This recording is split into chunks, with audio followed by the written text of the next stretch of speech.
Can you hear me? Yes. I am so sorry that we are here today, but I am so glad to be here. I am so glad to be here with all of you. Today is a really hard day. We lost a federal champion for non-discrimination with the declared withdrawal of that guidance that Mara mentioned. I co-signed that guidance. I believe in it in my core. We wrote that guidance because it's right. We wrote that guidance because it's just. We wrote that guidance because students need it, because educators need it to know how to satisfy civil rights obligations to every student in every school, every day. Yes. Yes. The guidance was right. The law is right. Yes. And they went through the guidance today, but they haven't changed the law. All of us need to remember that the Supreme Court already said that sex discrimination protects against stereotypes based on how you perform gender. We already know that all students, including transgender students, are protected from sex discrimination in school every day. We know we have a community together here today, standing for students. We know all around the country that some of the best lawyers are prepared to represent those students in school when they need it. We know all around the country that we have educators, we have parents, we have families, we have students who will be there for every student. We have to continue to be that community. The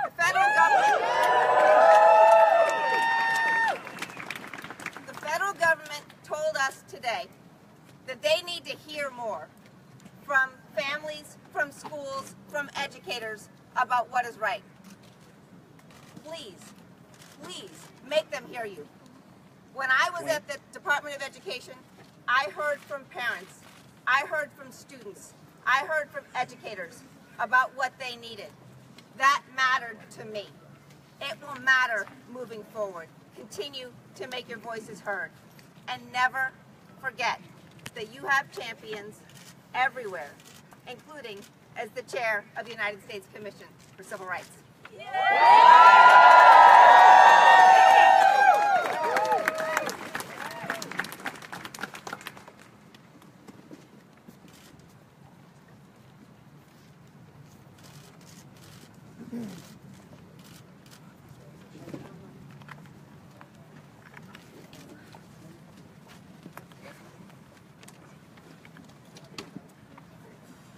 Catherine, thank you so much for all your work you've done so far in your career, all the work you're currently doing, and thank you so much for this guidance. I want everybody to know the guidance went away. As Catherine said, the law didn't go away, and what else didn't go away is every single school in the country heard from the Secretary of Education, the Attorney General last May, that trans students were students and had to be treated fairly. Yay! And that is going to stick with a hell of a lot of schools. Even if we never got the guidance back, and we will get the guidance back. Yes, we will! It has been such an important thing for trans students, so thank you, thank you, thank you, thank you. All right, everybody, I am going to introduce somebody next who is an amazing friend, somebody who is another former Obama administration official. I keep getting my presidents mixed up, which is bizarre because they have almost nothing in common. But I want to introduce somebody who was previously on the National Center for Transgender Equality staff and then left us to go to the White House. My friend and one of my big heroes, Rafi Friedman Gershman.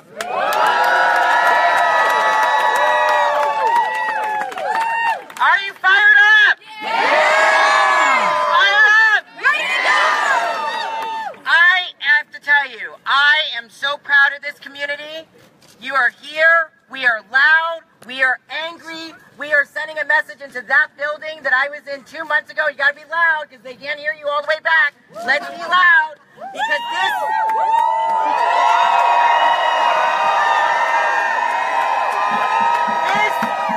this isn't an Obama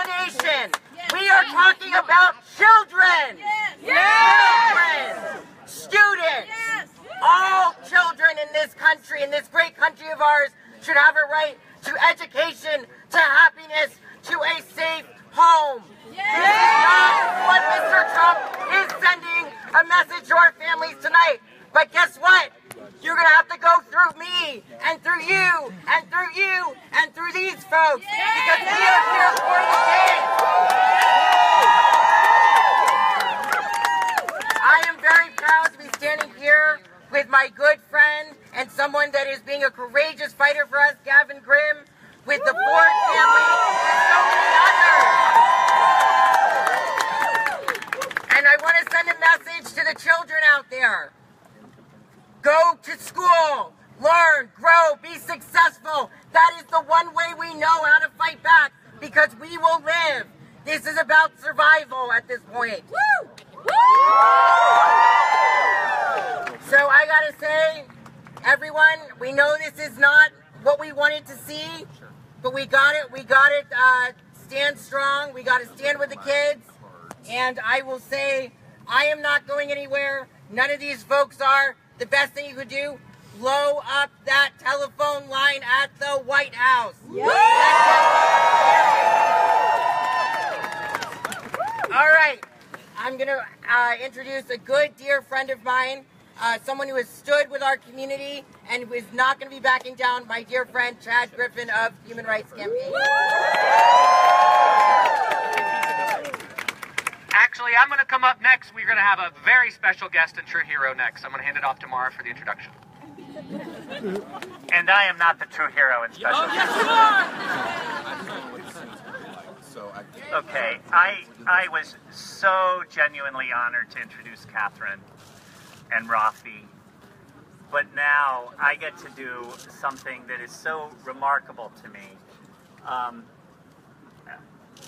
In a couple weeks at the Supreme Court, 9 lawyers, 9 judges are going to talk about transgender people, or they're going to hear about transgender people. They're going to ask questions about transgender people, and they're going to make a decision that's going to have tremendous impact on all transgender people.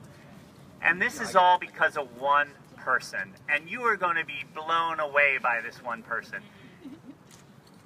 I cannot recall seeing another transgender activist, and I gather this person didn't try to be a transgender activist initially, but I cannot think of a transgender activist I have met who has done their work with such dignity and grace, with people 2, 3, 4, 5 times their age just acting so disrespectfully and shamefully in front of them.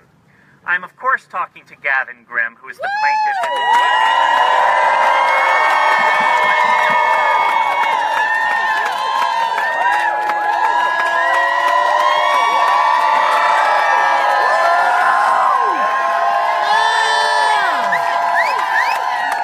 And I'm going to hand the microphone to Gavin. Gavin! Gavin! Gavin! Gavin! Gavin! Gavin! Gavin! Gavin! Gavin! Gavin!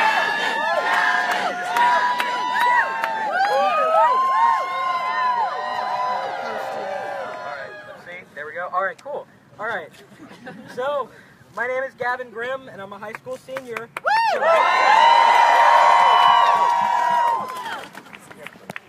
I want to thank first the National Center for Transgender Equality for inviting me to be here today, and for their work to advance transgender equality in the United States. My story is the story of many young people around the nation. Like all young people, I struggled to come to terms with who I am and who I'm meant to be. But unlike many young people, my local school board stepped in to complicate my ability to be myself and to enjoy the same rights of my peers. In 1 month, I will do what few teenagers have the chance to do: stand before the United States Supreme Court.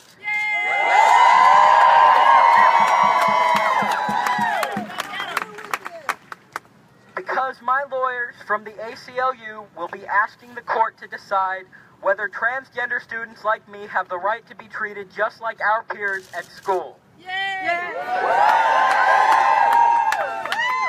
Today, however, the the Trump administration, directing the Departments of Justice and Education, is poised to remove crucial Title IX guidance which protects hundreds of thousands of transgender students across the nation.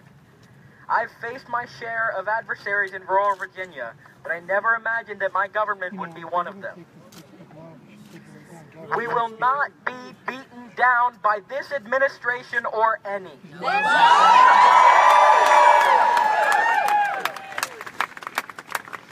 What could happen today does not mean my case ends, which is why we have gathered here outside of the White House, the people's house, to let it be heard that we will not be silenced, and that we will stand with and protect trans youth. No matter what happens, no one, not even the government, can defeat a community so full of life, color, diversity, and most importantly, love.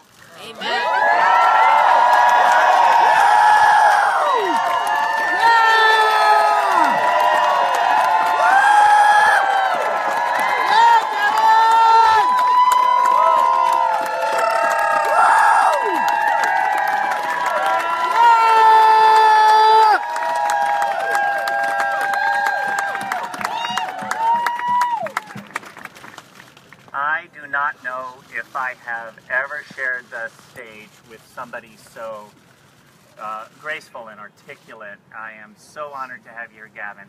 And I want to just name another hero for a lot of us. And she's not here today, but I just want us to maybe tell Laverne Cox, are we going to stand with Gavin?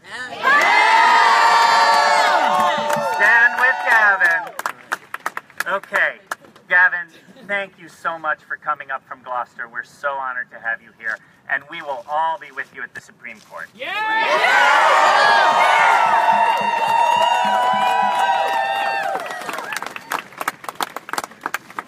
And now, my friend and colleague who was already introduced, Chad Griffin from the Human Rights Campaign. Thank you so much. Thank you so much, Mara.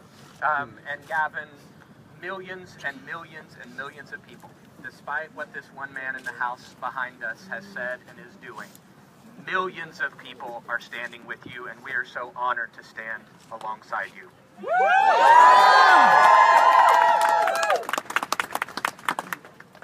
Today, Donald Trump unconscionably revoked common sense guidance that furthered critical protections for transgender students.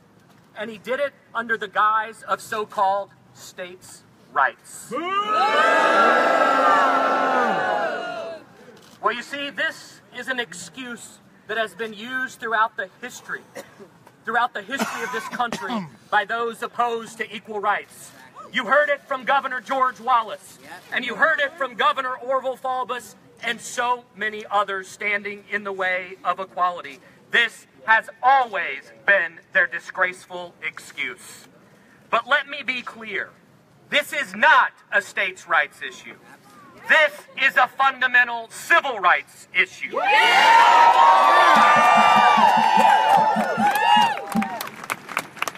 All students should be protected equally, regardless of where they live. Who could disagree with that? Simply put, Donald Trump is a bully. And whether a bully at school or in the Oval Office, our job is to hold the bully accountable. And with your help, I know HRC, NCTE, ACLU, and so many others are at work doing just that. But equally important is that we all stand up for those who are being bullied. Every single one of us out here tonight, and the millions upon millions of allies all across this country, can do just that. This is a moment that we all should be standing up to affirm our love and our support for transgender students across this country. So whether you're a teacher, a counselor, a parent, a preacher, a neighbor, or an elected official, we need you to stand up. Stand up, speak out, and show your support for transgender young people today, tomorrow, and every single day this man is in that house. And take the time to call your elected officials and ask them what they're doing to protect transgender students, to protect all students. And make sure your schools have inclusive policies. Ask these questions. And take the time to reach out to a young person who might be hurt by what they've seen in the news and what they've seen come from this president and from this house behind me. And in closing, I want every transgender young person in America to hear this. You are valued, you are important, you matter, and you are loved.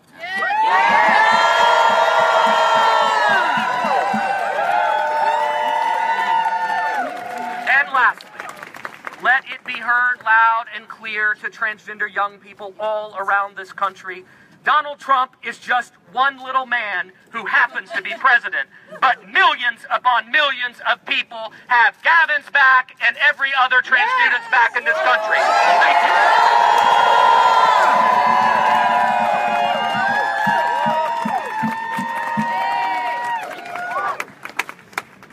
All right. The honors just keep getting so excellent for me. I want to introduce you to someone who has become just a real favorite in our office with me and with everybody else. We met the Ford family a year ago. We'll call it that.